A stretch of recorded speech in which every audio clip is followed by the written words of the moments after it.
The Holy Spirit is not a third person. It is not a being like God the Father or his Son Jesus Christ.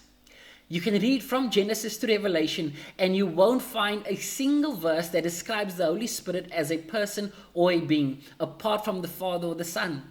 Rather, what you will find is all references to the Spirit is with reference to either the Spirit of God or the Spirit of Christ.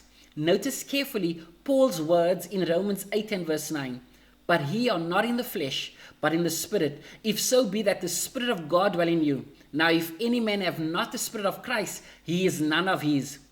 The Bible therefore speaks of the Spirit of God as the Spirit of the Father, as in Matthew 10 and verse 19 to 20.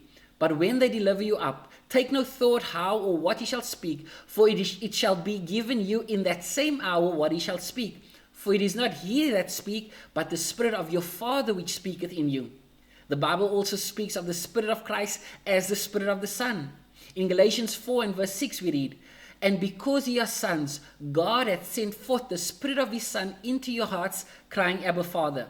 So the Spirit of God is the same as the Spirit of the Father, and the Spirit of Christ is the same as the Spirit of the Son.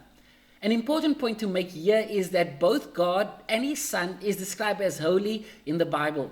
Consequently, the Spirit of God and the Spirit of Christ is called the Holy Spirit.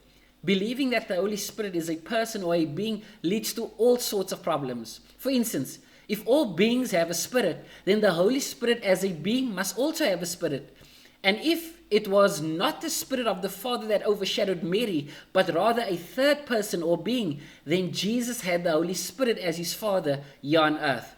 Do you see the issues we run into when accepting an unbiblical teaching?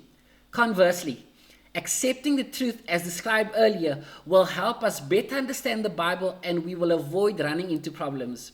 I invite you to study this out for yourself. Don't take my word. Don't take the word of your church. Be a Berean. Study to see whether these things are so.